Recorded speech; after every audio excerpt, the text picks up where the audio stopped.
If you are a fan of Halloween and horror movies, I'm sure you have that handful of terrifying flicks you just have to watch before All Hallows Eve. Well, so do I. And if you're looking for horror movie essentials, look no further than Xumo, which has several of the greatest films in the genre's history, and they are available to watch for free at no additional cost to you. So let's take a look at them, shall we? First up is the iconic 1922 silent film Nosferatu. Directed by F.W. Murnau, this German film is a loose adaptation of Bram Stoker's Dracula and tells the story of a vampire named Count Orlok who terrorizes the village of Weisberg. Bram Stoker's estate actually sued the filmmakers over Nosferatu, and a court ordered that all copies... Sorry, excuse me. Nosferatu. So good. Well, I think you sneezed on our last episode that I was on with you with, and you said it was the first time anyone had ever sneezed on What to Watch Live, and now second time. Nosferatu. Well done. Did Brad say that in the Nosferatu? I said Nosferatu. David's mom has a new least favorite, Rose. It's you, Rose. You're done. My fault. So all the copies of Nosferatu were actually ordered to be destroyed, but at least one of the prints survived and is now regarded as one of the greatest films ever made. And another fun fact about this is that Christopher Walken's character in Batman Returns was named Max Schreck as a tribute to the actor who played Nosferatu, Max Schreck. So I love this. Yeah, so that's the first one. I don't know if you have any thoughts on it, but it's super creepy and made even creepier by the fact that it's a silent film, which, I mean, who watches silent film anymore? Like, no one, because they don't exist. That's true. And I actually do a very short impersonation of Christopher Walken as Max Schreck. Yes, Santa please. Claus, afraid not. That's a good one. I like Bravo. Bravo. Good job. Well, let's move on to the next one that I'm really, really excited about, and that is the 1959 Vincent Price classic, House on Haunted Hill. I love Vincent Price, and aside from House of Wax, this is my favorite Price film. He plays a millionaire who invites 5 guests to his home for a haunted house party with the promise that anyone who lasts the full night will win $10,000. Of course, that was easier said than done. House on Haunted Hill was directed by William Castle, who is perhaps best known for his low-budget B-movies and his in-theater gimmicks that he used to enhance and promote his films. And for House on Haunted Hill, Castle had elaborate pulley systems installed in theaters which dropped a plastic skeleton over audiences during a corresponding scene in the movie.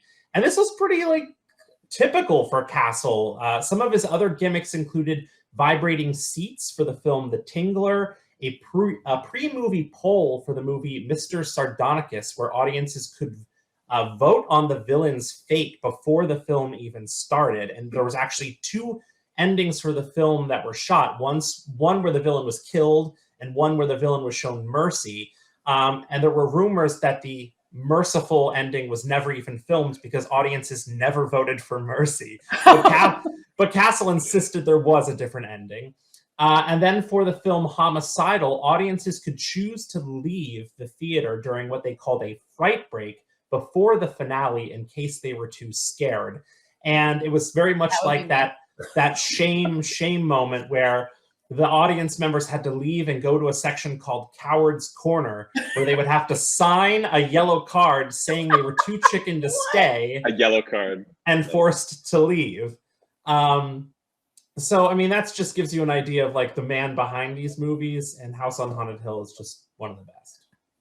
That would be me, though. I would be proud to sign that card and hold that up. I would be like, so yeah, peace. What was also interesting about that one is that audiences would be given their money back if they decided that they couldn't handle it. So people were coming a second night, watching the movie up to the finale, and then leaving to get their money back until William Castle caught on and started having different colored tickets for different nights. Oh, interesting. third film in our lineup is George A. Romero's 1968 genre-defining classic, Night of the Living Dead. This is, of course, the quintessential zombie movie, which follows 7 people trapped in a rural farmhouse under siege by a mob of brain eaters.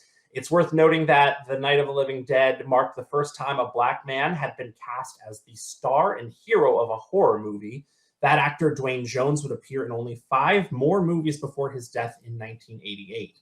And while zombies had been appearing in films for more than 5 decades before Night of the Living Dead, Romero established the standard for how the Walking Dead appear and act and move on camera. But of course, now modern horror movies like World War Z, Zombieland, 28 Days Later, and the Night of the Living Dead remakes have changed the standard to zombies who run, dividing fans into 2 camps.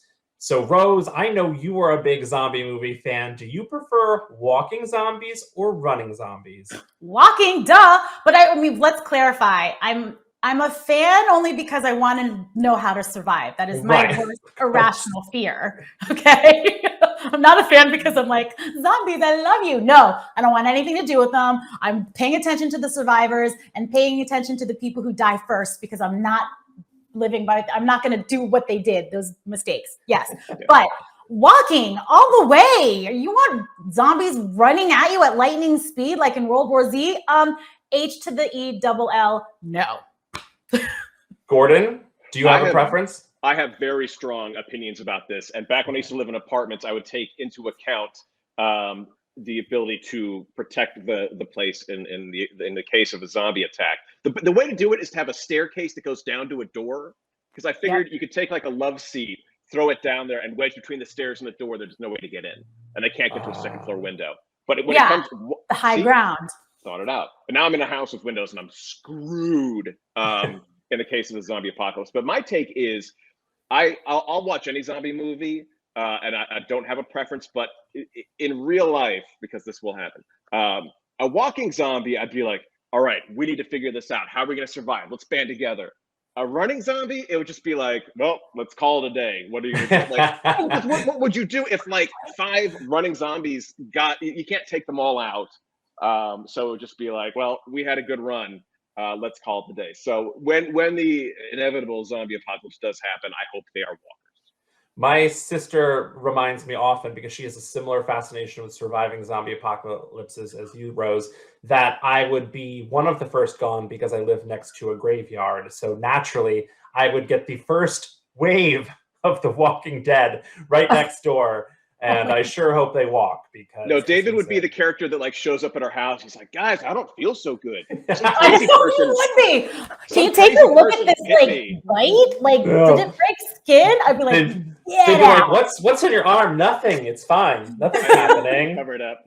I'm feeling so tingly. It's a mouth-shaped scratch. No, I'd be like, get out. So our last movie of this Essentials lineup is, of course, the John Carpenter 1978 classic Halloween. What would Halloween be without it? I think we all know the story. 15 years after murdering his sister on Halloween night, Michael Myers escapes the sanitarium and returns to his hometown of Haddonfield, Illinois. It's his home field. To exact his revenge, but winds up encountering a particularly resilient teenager by the name of Laurie Strode, played by Jamie Lee Curtis. The final chapter, the allegedly final chapter in the Halloween saga, Halloween Ends, just released in theaters and on Peacock this past Friday. So if you're looking to start the story from the very beginning, you can check out the OG movie right now for free with Xumo. Anything else before we wrap this up? I like how you said allegedly. It's the last one. So true. I don't know. We talked about this last week. I just can't see a situation where in the history of the rest of the world, hundreds of years or until, the asteroid, no one will make another one of these movies. It's not going to happen. We're going to see another Iron Man eventually one day. We will see many more Batman. Someone will remake E.T. It's going to happen. Right. Yeah. And it matters who owns the rights, because, we haven't seen Back to the Future 4 or Back to the Future reboot because that team doesn't want to do it. The person that owned the rights, Michael Myers, he's like, he'll sign it off left and right. He's like, oh, Rob Zombie wants to do Yeah. it. Why He's like, not? give me the money. So it'll be like a month from now. They're going to be like, we got a really good idea. So we feel like we need to do it. So yeah, Michael Myers has not seen his last home field attack. For sure. And if you want to check out the movies we just talked about, just say the titles into your voice remote, or you can check out the 4-day horror movie marathon on the Xfinity What to Watch channel on Xumo, October 28th through Halloween. We'll have Nosferatu, House on Haunted Hill, Night of the Living Dead, Halloween, The Tingler, Prom Night, Sleepaway Camp, Slumber Party Massacre, Suspiria, Ginger Dead Man, An American Werewolf in Paris, The Last House on the Left, Ginger Snaps, and plenty of classics from the Mistress of Darkness herself, Elvira. How do I know all of this? I made the list. I made the marathon. So I know what's going to be there. And you can find it. Yes, Gordon. Here's the thing.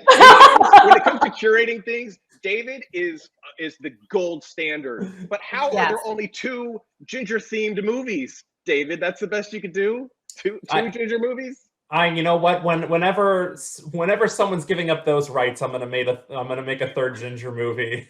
Ginger Dead Man. Ginger Dead Man 3. Ginger Dead Man Returns. So run as fast as you can. Oh, that's a good sneak preview of what we're doing next week on What to Watch Live. Hint, hint. So just say What to Watch on Xumo into your voice remote to check it out.